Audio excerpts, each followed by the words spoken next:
You expect me to believe that? You're standing outside a military facility with no ID and a ridiculous story. Call the number. The Pentagon? You think I'm actually gonna call the Pentagon? You should. I've heard enough. Lock him up! You're making a mistake. No, you're the mistake. Please make sure everything is documented. Can you confirm whether Warren Tate is currently in your custody? Yes, he's being held downstairs. Mr. Tate was scheduled for a classified federal briefing this morning. Why is he in a holding cell? Monroe, my office, now. He told you who he was. I thought he was lying. You never bothered to check. Mr. Tate, on behalf of this department, I'm sorry. Sir, I was wrong. Then learn from it. Lock him up. The order came from Officer Travis Monroe without hesitation, without inquiry, without a single question directed at the man standing at the intake counter. A black man in a worn canvas jacket, holding a creased envelope, saying nothing that the officer considered worth hearing. Warren Tate did not raise his voice. He did not step forward or pull away. He only looked at the officer with eyes that had seen far more dangerous rooms than this one, and said quietly that he needed to make a call to Washington. The entire precinct laughed. The laugh was brief and easy, the kind that circulates through a room of people who have all already agreed on what they are looking at. 10 minutes later, a red phone rang in the precinct commander's office, and the voice on the other end asked one question. Where is Warren Tate? Never laugh at the quiet man, because sometimes the whole city of Washington is already looking for him. Norfolk, Virginia sits at the edge of the Atlantic in a way that makes the ocean feel like a warning. The salt in the air comes off the water cold and constant, and the naval installations that ring the harbor cast long shadows over everything that moves beneath them. It was a Thursday morning in early November when Warren Tate appeared on the shoulder of a service road just outside the perimeter of one of those installations.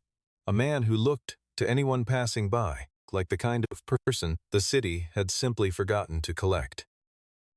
He was 57 years old, with close-cropped gray at his temples, and a jaw that had been set against worse weather than this. And he wore an olive canvas jacket that had seen too many seasons to look like a choice rather than a necessity. His shoes were dusty from the gravel, where the tow truck had left him, and in his right hand he carried a thick manila envelope with its edges worn soft from handling. The kind of envelope that does not come from a copy store. His car had broken down 6 miles east of the base, sputtering out on a stretch of road with no shoulder and a cell signal that barely existed. The kind of breakdown that happens with perfect inconvenience, as though the universe had reviewed his schedule and decided this particular morning was the one to test him. He had placed a single call before the phone died, a call to a number he did not need to look up, and then the battery surrendered and left him standing on gravel with the envelope and nothing else. No wallet, no credentials, no way to explain to a stranger who he was or why he needed to be somewhere that most civilians were not permitted to approach. He had been walking for 20 minutes when a civilian security contractor noticed him from the guard booth at the outer perimeter, a black man in old clothes moving steadily toward a restricted installation. And the contractor did what his training told him to do. He called the local non-emergency police line and described what he saw. He did not describe a man who had threatened anyone. He described a man who looked out of place. Officer Travis Monroe arrived 11 minutes later in a department cruiser, pulling up on the gravel with the slow deliberateness of a man who believed the situation was already fully understood before he stepped out of the vehicle. He was 44, broad-shouldered, with the bearing of someone who had spent years practicing the version of authority that does not require conversation. He looked at Warren Tate from the distance of 30 feet and made a calculation that took him approximately 4 seconds. The jacket, the dusty shoes, the worn envelope, the proximity to the base, and by the time he closed that distance, his conclusion was already written. Warren watched him come and did not move. He had been in rooms where the entire architecture was designed to make him feel unwelcome, had sat across tables from men who held far more formal power than a local officer on a service road, and he understood that the way you entered a confrontation determined everything about how it ended. He stood still, let the officer close the gap, and waited.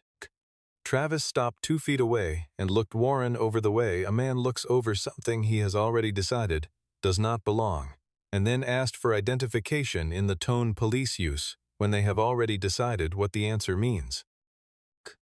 Warren explained, without a change in register, that his identification was in the vehicle that had been towed, that the envelope contained documentation relevant to his purpose here, but that certain contents could not be reviewed in an unsecured outdoor location. He said he needed to contact the Pentagon. Travis Monroe looked at him for a long, flat moment. Then he laughed. The laugh was brief and contained, the kind that police officers use, not because something is genuinely funny, but because they want to establish, early and clearly, what category they have placed you in. Travis Monroe had been on the force for 19 years and had developed, over that time, a specific kind of confidence that comes not from being right often, but from being unchallenged reliably. The kind of confidence that mistakes its own continuity for correctness.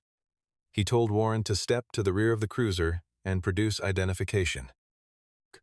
Warren said again, without raising his voice, without moving away from where he stood, that his identification had been removed from his possession due to circumstances outside his control, that the envelope in his hand contained materials relating to a federal appointment, and that if the officer would allow him to call a specific emergency contact number, the situation could be clarified in under 3 minutes. Travis asked for the number. Warren gave it to him. Travis looked at it and decided it was not a number he recognized, which, in his logic, meant it was not a number worth calling. He put his notepad away. Warren was aware, in the way that people who have spent years in rooms where stakes are real become aware, that something was being decided not about facts but about assumptions, and that the assumptions were not going to bend without pressure he was not going to apply. He had learned, through years that had taken him from strategic briefings to field operations to the kind of meetings where silence was more valuable than speech, that the most dangerous thing you could do in a moment like this was escalate, because escalation gave the other person a reason to be right about you. So he stood still, and he spoke in the same register he had used in every difficult room he had ever entered, and he told Travis Monroe again that this was a procedural error with significant consequences, and that he was asking the officer to verify before acting. Travis Monroe told him to place his hands on the hood of the cruiser, and there was a particular kind of stillness that came over Warren in that moment. Not the stillness of fear, not the stillness of someone who cannot fight, but the stillness of a man who has already decided that what is happening is a mistake that will correct itself, and that the correction will be more complete if he does not give it an excuse to be partial. He placed his hands on the hood, noted the badge number, noted the time on his watch, noted the position of the security camera mounted on the pole 20 feet away, and said nothing further that Travis would understand. Travis told his partner to call it in as a disruptive subject near a restricted zone, failure to cooperate, and to request transport. Warren said, without turning around, that he would like everything that was happening to be recorded in the log with precise timestamps. Travis told him that was not his call to make. Warren said, "That's exactly my call to make, and you'll want to have done it correctly." The transport arrived. At the precinct, the intake desk was staffed by a woman named Fallon Briggs, 33 years old, 4 years in, with the kind of measured competence that tends to go unrewarded in places where confidence is measured by volume rather than accuracy. She watched Warren Tate walk through the intake door and noted several things at once: that he was not agitated, that his breathing was controlled, that his eyes were moving across the room in the systematic way of someone cataloging rather than panicking, and that he asked, before he sat down, whether his envelope would be logged and secured. Travis Monroe signed the hold order, wrote the charge as disorderly conduct and failure to cooperate in proximity to a restricted federal installation, and handed the paperwork to Fallon without looking at Warren again. He said, "Lock him up." The holding area was a plain room with fluorescent light that hummed at a frequency designed, it seemed, to make waiting feel like punishment. Warren Tate sat on the bench with his hands folded and his back straight, and if the room was trying to make him feel diminished, it was making no visible impression. He had been in rooms with lower ceilings and worse lighting and far more dangerous occupants. And he understood that discomfort was a condition, not a verdict. In the bullpen outside, the story had already begun its natural circulation. The man near the naval base who claimed he needed to call the Pentagon. The guy with the envelope who thought Washington was waiting on him. It traveled the way such stories always travel in places like that, passed between desks with small embellishments at each transfer, and by the time it reached the officers on the far side of the room, it had acquired the shape of a joke. Everyone already knew the punchline, too. Travis Monroe told it himself once, leaning against the filing cabinet near the coffee machine, imitating the measured cadence with which Warren had spoken, landing on the word Pentagon, like it was the funniest part of a long setup. Fallon Briggs did not laugh. She was processing the intake form at her desk and trying to reconcile several things that did not fit together in the way they should have. The man in holding was not acting like someone who was confused or frightened. He was not cycling through the agitated patterns she had learned to recognize in her first months on this job. He had asked, specifically and in the correct procedural language, for the time of his arrest to be logged, for his personal property to be inventoried, for the envelope to be sealed and marked, and he had done all of this without demanding and without threatening, in language that did not sound like something a person learned from watching television. She finished the intake form and walked to the evidence tray where the manila envelope had been placed, set on top of other items rather than logged separately. The way you log something you believe is meaningless. She picked it up. On the back, barely visible beneath the wear of the outer paper, was a printed label, Federal Liaison, Priority Routing. The stamp was not something you could purchase at a copy store. It was not something you could replicate on a home printer. It was the kind of marking that appeared in procedural manuals, in a subsection that most local officers skimmed past. The kind that showed up in federal property training that was mandatory and largely forgotten. She set the envelope down and looked at it for a moment. Then she went back to her desk and opened a secondary browser window and typed in the routing code format from the label. In the holding room, Warren Tate was doing what he had always done in situations that required patience. Watching everything with the same attention he would have brought to a briefing, storing what he saw, noting every name, every face, every timestamp on every clock. He knew where the cameras were.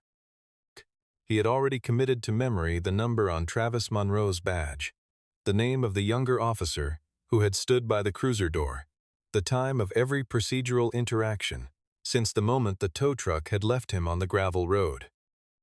He had spent 30 years learning that information was the only currency that held its value under pressure, and he was accumulating it, with the patience of someone who knew, with the certainty of long experience, exactly how his situation would eventually resolve. The results that came back on Fallon's screen made her sit very still. The precinct moved through its morning in the way precincts do, with the low, continuous murmur of paperwork and radio traffic and conversations that have been had so many times they no longer require full attention. Travis Monroe was at his desk with his report half-written, constructing the narrative in the way he had constructed many reports before. The subject was found near a restricted installation, appeared to be without fixed address, refused to cooperate with standard identification requests, became disruptive when asked to comply. It was a report that would have been unremarkable on its own merits, filed alongside dozens of others in the same category, processed and forgotten in the ordinary rhythm of the department's record-keeping. What Travis did not know was that 37 miles away, a query had been running since early that morning, a sweep for a specific individual, tied to a standing security protocol that activated automatically when a scheduled appointment was missed by more than 45 minutes. The individual was Warren Tate. The protocol was not unusual in the world that Warren occupied. It was the kind of routine that people who move through sensitive government work accept without comment.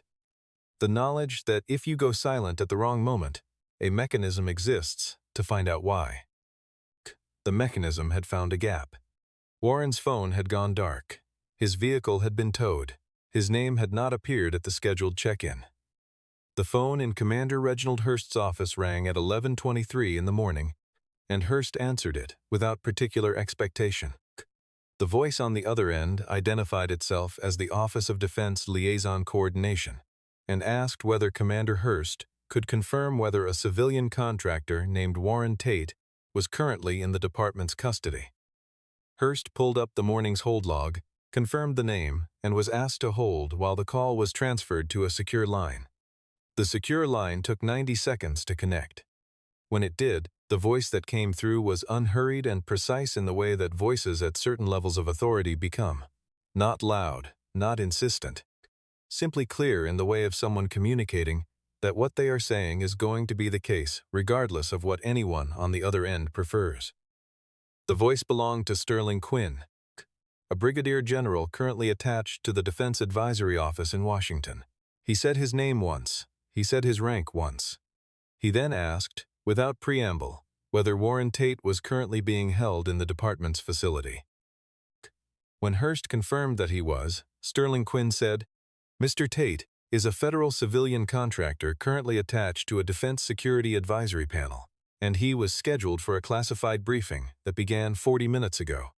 Can you explain to me why he is in a holding room?" Hurst did not speak for a moment. He looked through the glass of his office at the bullpen, could see Travis Monroe at his desk, could see Fallon Briggs at the intake counter, looking at her screen with an expression that was no longer the composed face of routine work. Sterling continued, without waiting for an explanation. When your officer decided that a federal contact number wasn't worth calling, he detained a federal advisor currently operating under standing national security coordination. I need Mr. Tate's status confirmed and his personal materials verified intact within the next 15 minutes. The commander stood up and walked to the door of his office and looked across the bullpen at Travis Monroe, who looked back with the easy expression of someone who had filed a routine report on a routine morning. Hurst said, "Monroe." "My office." Travis stood up with the unhurried confidence of a man who did not yet understand that the ground had already changed beneath him. Travis Monroe sat in the commander's office with his arms crossed in the posture of someone waiting to be told he had done the right thing in a way that had simply been misunderstood. Hurst was on the phone again, this time with the department's legal liaison, running a verification query on Warren Tate through the federal contractor database. The file existed. It was visible in the system. But the field where work history and assignment details would normally appear was populated with a single phrase: access restricted, federal classification level. That phrase appeared in the database for a small category of individuals whose professional records were sealed, not because they were hiding something, but because what they had done was not meant to be public. Intelligence contractors, defense analysts, people whose work history fell under national security protocols that local law enforcement databases were not designed to surface. Travis looked at it and still did not fully comprehend what he was looking at. Fallon Briggs had moved quietly to the doorway and placed on the corner of Hurst's desk the routing information she had found on the envelope, without comment, without editorializing, simply placing it where it needed to be seen. Sterling Quinn, still on the secure line, explained what he was permitted to explain in an open communication: that Warren Tate had served as a strategic defense consultant for more than 2 decades, that his work had touched multiple classified programs across multiple administrations, that he had left formal service several years prior, but retained federal contractor status for advisory purposes, and that when matters of a particular sensitivity arose, he was among a small number of individuals who could be recalled on an emergency basis. The briefing he had missed was not a routine meeting. It was a closed-door session involving a security assessment that had been developing for 6 weeks, and his analysis had been considered essential to its conclusions. None of this had appeared in any local police database. None of it was meant to. The point was never for Warren Tate's significance to be legible to a patrol officer on a service road. The point was for Warren Tate to move through the world as he chose to move through it, in clothes that served him rather than announced him, doing work that did not require an audience. Travis Monroe began to understand, in the way that certain people understand things, slowly, reluctantly, in pieces that do not fit together until suddenly they do, that he had not arrested a vagrant near a naval base. He had detained a man whose name was in a federal system that patrol officers were not authorized to access, a man who had given him a contact number that connected to a defense liaison office, a man who had spoken to him in the precise procedural language of someone who knew exactly what the rules were and was documenting the moment Travis broke them. His arms, which had been crossed, came apart.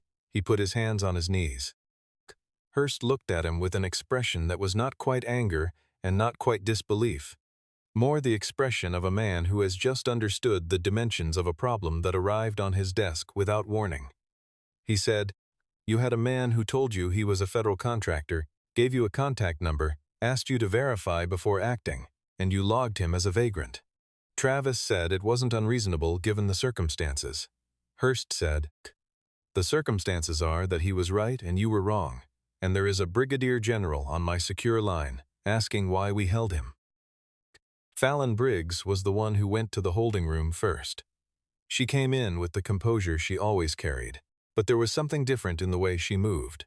A slightly reduced speed, a more deliberate choice of words, that told Warren, even before she spoke, that the correction had begun. She told him there was a situation developing that would result in his release, and that she was sorry for what had happened. Warren looked at her and asked, before anything else, whether the envelope was intact and properly logged. She said she had personally ensured it was sealed and catalogued. He thanked her in the way someone thanks a person who did not have to do the right thing but did it anyway. Simply, directly, without performance. Travis Monroe appeared in the doorway a few minutes later, and it was clear from the arrangement of his body that he had been rehearsing something. Some version of this moment in which he retained a portion of his earlier posture. He told Warren there had been a miscommunication, that given the proximity to the restricted zone and the absence of documentation, the decision he made was a reasonable one in the field. Warren sat and listened to this without interrupting. When Travis finished, Warren said, "The miscommunication started the moment you decided who I was before you asked who I was. Everything after that was consequence." Travis did not answer. There was no answer available to him that did not confirm what Warren had just said.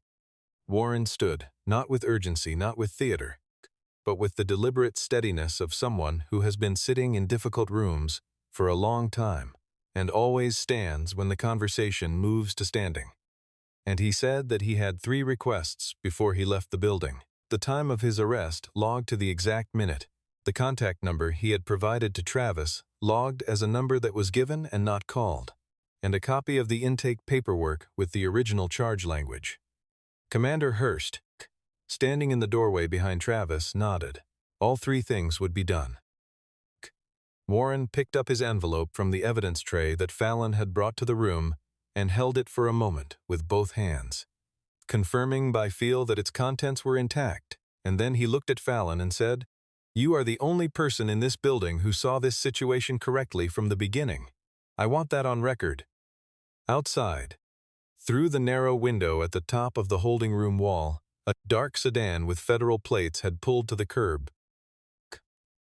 The 2 men in plainclothes who entered the precinct moved with the quiet efficiency of people who have done this before. Not hostile, not theatrical, but carrying a specific weight of purpose that changed the temperature of every room they passed through. They asked to speak with Commander Hurst, produced credentials, and asked that all materials related to Warren Tate's detention be preserved and made available for review. The incident report, the body camera footage from Travis Monroe's unit, the intake log, the property inventory, the dispatch record showing the time of the original call, and the full audio from the moment of Monroe's arrival at the scene. They said this calmly. The way people say things they know will be complied with. In the conference room, a secure video connection was established. A small screen, a fixed camera, and Sterling Quinn's face appearing on it with the particular stillness that men at that level of responsibility develop, the stillness of someone who has learned that expressions can be read from great distances and has decided to be conservative about what he shows. He confirmed Warren Tate's status for the record, carefully and without elaboration beyond what was strictly necessary, establishing in language that would survive a legal review that Warren was a credentialed federal civilian contractor who had been in transit to an authorized classified briefing, that he had been detained without cause, that his request for verification contact had been denied, and that the detention had resulted in a delayed national security proceeding. The body camera footage was reviewed in the same meeting. It showed Warren Tate standing still. It showed Warren Tate speaking in a measured voice. It showed Warren Tate offering a contact number and being told the number would not be called. It showed Travis Monroe making a decision based on what Warren looked like rather than what Warren said. The footage did not lie. It did not exaggerate. It simply showed, with the patient indifference of a machine recording events, what had taken place. Fallon Briggs had already provided her own written account, prepared, accurate, complete, noting that she had observed the subject to be calm throughout his detention, that she had observed him to request procedural compliance at multiple points, and that she had personally observed the federal marking on his property envelope and taken steps to ensure its proper handling. Travis Monroe's report, the one he had been writing when the commander's phone rang, had not been submitted. It now existed in an uncompleted state, half a narrative stopped in the middle of its construction by a phone call that made the narrative unnecessary. The investigators asked for it anyway, specifically because its incomplete state told its own story. Meredith Langston, the city's assistant district attorney, arrived at the precinct at 1:45 in the afternoon with her own notes and the expression of someone who had been told enough on the phone to be prepared to be troubled. She asked to review the footage independently. She did. She said nothing for a long time after it ended. Then she asked how many other detentions Travis Monroe had processed in the last 18 months under the categories of disorderly conduct and failure to cooperate. Meredith Langston had been a prosecutor for 14 years and had developed in that time a reliable internal signal for the difference between a mistake and a pattern. She pulled Travis Monroe's detention records for the past 2 years. There were 43 arrests logged under the categories that had brought Warren Tate into holding, and the rate was notable. The demographics were notable, and the incident narratives were consistent, in a way that incident narratives are consistent when they are written by the same person using the same template. Disorderly conduct, failure to cooperate, loitering near a restricted area, and most of the detainees had no legal representation, no documentation of their own to contest what had been written about them. Travis Monroe had been, by the metrics the department used to evaluate its officers, a productive officer. High arrest numbers, low complaint resolution rate, a body camera record that, when checked at all, had been checked briefly. The problem was that checking it fully, as was now being done, told a different story than the reports. In case after case, the footage showed subjects who were not aggressive, who were not threatening, who were, in fact, doing what people without resources do when they encounter authority, attempting to comply while also attempting to explain a situation the officer had already decided was not worth explaining. Travis Monroe, when asked to respond to these findings, fell back on a defense that was structurally identical to the one he had used in the holding room with Warren Tate. The circumstances justified the judgment, the behavior, the attitude had been the determining factor. Meredith asked him to define the attitude. He said noncompliance. She asked him to point to the footage where noncompliance occurred. He could not, in most cases, point to it. Warren Tate had been released by noon and was on his way to the deferred briefing in a federal vehicle, but before leaving, he had made a quiet request to Fallon Briggs. Not to Hearst, not to the federal representatives, but to Fallon, whom he had identified as the person in the building who understood what had actually happened. He asked her to ensure that everything was documented correctly, completely, and permanently, and he said, "What happened to me today has happened to a great many people in this building who did not have a general calling on their behalf. I want that fact to be part of the record." Fallon had written it down. When Meredith reviewed Warren's statement and read that line, she read it 3 times. Then she looked at the commander and said that she was recommending a formal administrative review and temporary suspension pending investigation, and that the cases in which Monroe's arrest reports could not be corroborated by his body camera footage would be individually reassessed. The federal vehicle that carried Warren Tate to the deferred briefing moved through Norfolk's afternoon traffic with the patient speed of something that does not need to hurry because it has already communicated to the city what it is.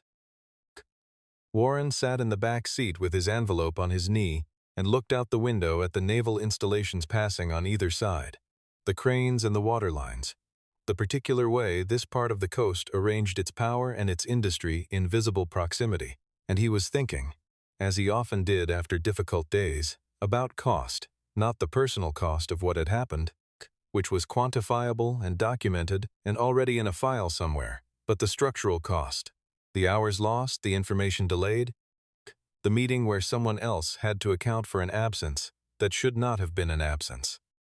Sterling Quinn met him at the facility entrance and said almost nothing about the morning beyond a single quiet remark. And Warren said only that he had experienced worse, and they went inside, and the briefing that had been waiting was brought back to life. Afterward, Sterling found him in the corridor and asked quietly whether he wanted to pursue the morning's events personally, whether he wanted a formal complaint lodged, whether he wanted Travis Monroe's actions escalated up a specific federal chain. Warren thought about this without urgency, turning the question over and looking at its underside before answering. He said, "I don't want a complaint. I want a reform." He explained what he meant. If the system at that precinct had produced what happened to him, it had been producing versions of that same thing for years against people who had no general calling on their behalf, no federal credentials behind a number they could provide, no mechanism to correct the record after the fact. The problem was not Travis Monroe specifically. The problem was the environment that had made Travis Monroe's behavior unremarkable. Until the morning it became remarkable for the wrong reason. Sterling said, "So you don't want one officer handled.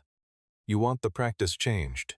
Warren said, "I want the practice documented, and I want documentation to have consequences, and I want someone who does not have federal protection to be the reason those consequences exist, not me. I am the wrong case to build this on." Sterling was quiet for a moment and then said, "That is going to take longer." Warren said, "I know."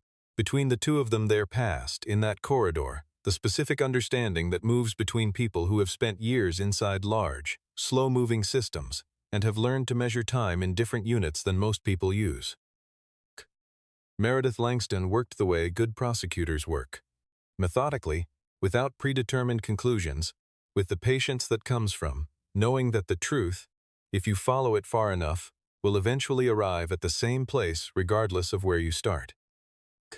She opened a formal review of the precinct's detention records, requested the body camera archive going back 2 full years, and assigned 2 investigators with instructions to cross-reference incident narratives against footage without reading the narrative first, a protocol specifically designed to prevent the report from predetermining what you looked for in the video. The results came back over 10 days in the careful, unemotional language of a legal findings document, and what they described was, in the dry accounting of institutional failure, something very difficult to look at. Of 116 detention reports in the relevant period, 61 contained narrative characterizations of subject behavior: combative, aggressive, uncooperative, threatening, that were not corroborated by the corresponding body camera footage.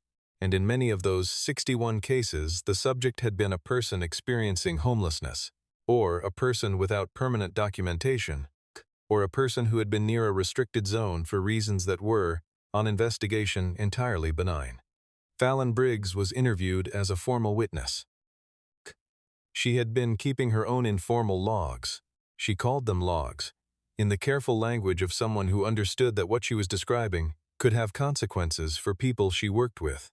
And those logs provided a timeline that cross-referenced with the camera archive in ways that were useful to the investigation. She described a pattern of escalation that consistently began not with subject behavior, but with officer assumptions. She did not accuse. She documented. Commander Hurst cooperated fully, which was not the same as being blameless.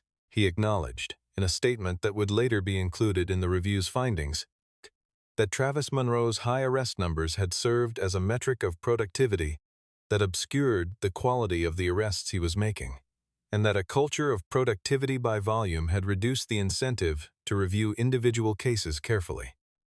Warren Tate sent a formal written recommendation to the city's Office of Police Oversight from an address that did not appear in any local directory. A 7-page document organized with the clarity of someone who had spent a career writing things intended to survive political opposition, covering 4 specific areas. Mandatory body camera activation during all civilian contacts with automatic logging. Formal explanation of the right to contact at the time of detention in language the detainee could understand. The removal of housing status as an independent basis for suspicion, and mandatory training on the intersection of appearance-based assessment and procedural compliance. Travis Monroe was formally suspended without pay, pending the completion of the disciplinary investigation, the first time in his 19-year career that a formal consequence had attached to his name. Several of the individuals identified in the 61 flagged cases were contacted by the Public Defender's Office and given the opportunity to have their records reviewed. Some of them had plea agreements, taken in the absence of resources to contest the charges that were now being examined in the light of what the camera had actually shown. The word Meredith, used in a memo to her supervisor, was systemic, and it was not a word she used carelessly.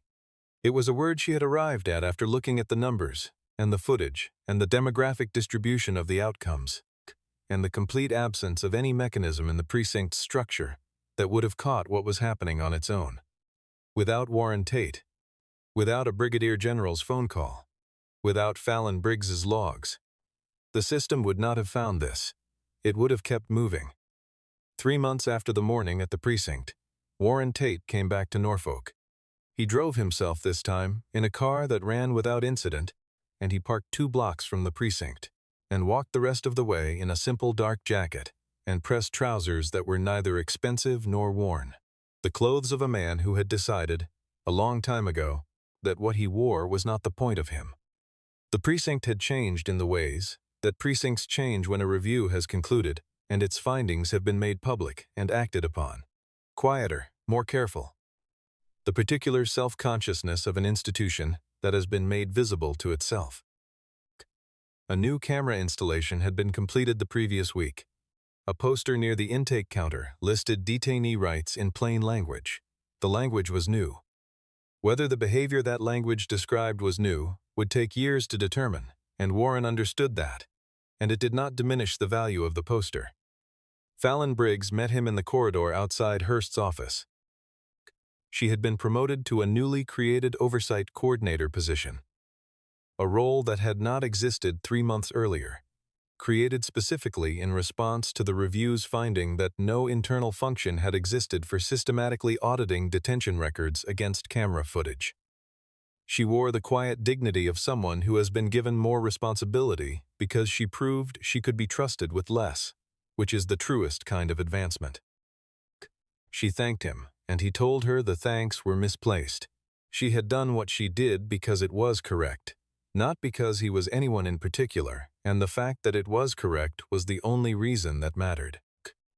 Meredith Langston appeared briefly, shaking his hand in the manner of someone who has respect without sentimentality, and told him that she had initially taken the case at face value, had believed Travis Monroe's initial report because she had had no reason not to, and that she considered this a failure of her own process. Warren said, "That is the most important sentence you have said to me." She understood what he meant. Royce Calloway, a former military officer who had known Warren for 30 years, who had served alongside him in a capacity that was not and would never be public knowledge, had come down from Richmond for the day and shook Warren's hand outside the precinct in the cold morning air, with the grip of someone who has shaken it in significantly worse places, and said almost nothing, because between people who have been through what they had been through, almost nothing is usually sufficient. On the way back to his car, Warren passed a man sitting on the low brick wall outside the precinct bundled in layers against the November air, a paper cup on the wall beside him. The particular stillness of someone who has been outside long enough that stillness is not peace but conservation. Warren stopped. He spoke to him for a few minutes. He gave him a phone number, not his own, but the number of a legal aid organization that had, in the recent months, expanded its intake capacity in this part of the city. He told the man to ask for intake services and explain his situation, and that there were people at that number who would listen before they decided. The man took the paper. Warren walked the remaining 2 blocks to his car and did not look back. There is a particular stillness that descends on a place where something important has happened and been resolved. Not the stillness of victory, because what happened here was not something anyone won in the way victories are supposed to feel, but the stillness of a thing that has been corrected, which is quieter and more permanent and considerably more difficult to sustain. Warren Tate stood outside the precinct for a moment before getting in his car, looking at the building the way you look at a place that has been the site of something that needed to change. He did not feel triumphant. He felt the particular absence of whatever the opposite of triumph is, the feeling that comes when you have put something right and are aware, at the same time, of everything similar that has not yet been put right, everywhere else, in every other building, in every other city, on every other morning when a man in worn clothes is asked to prove he is worth listening to. Fallon had given him, before he left, a laminated copy of the precinct's new detainee rights protocol, a small thing, the kind of administrative document that looks unremarkable until you know what it replaced. The first line read, "Every individual is entitled to be heard before a determination is made about who they are." He folded it and put it in the inside pocket of his jacket. Through the precinct's glass door, he could see a young officer, new enough that his uniform still had the careful press of someone who has not yet stopped noticing it, holding the door open for a man who had just walked up from the street in layered clothes, with the cautious expression of someone who is not sure whether he is welcome here. The officer said something. The man said something back. The officer nodded and gestured him inside. Warren watched this for exactly the length of time it took to be sure of what he was seeing. Then he got in his car and left. The officer who had believed he could detain a black man for having an attitude, for standing near the wrong building in the wrong clothes on the wrong morning, had discovered, in the most complete way available to a man in his position, that the authority he held was not the same as the judgment he had been exercising with it. But Warren Tate understood, more clearly than most, that the lesson was not really about him, not about his clearance level, not about the general who called, not about the federal vehicle that had come to take him to his meeting. The lesson, the one worth keeping, the one that needed to outlast the specific morning that produced it, was the same one the precinct's new first line had tried to put into plain language, that the man on the wall with the paper cup and the man in the worn jacket standing near a gate were both entitled to be heard. Not because of who they might turn out to be, but because of who they already were. 10 minutes after the order was given to lock him up, a phone rang that changed everything for a building full of people who had been certain they had nothing to learn. The phone stopped ringing eventually, but the quiet it left behind was different from the quiet that had been there before.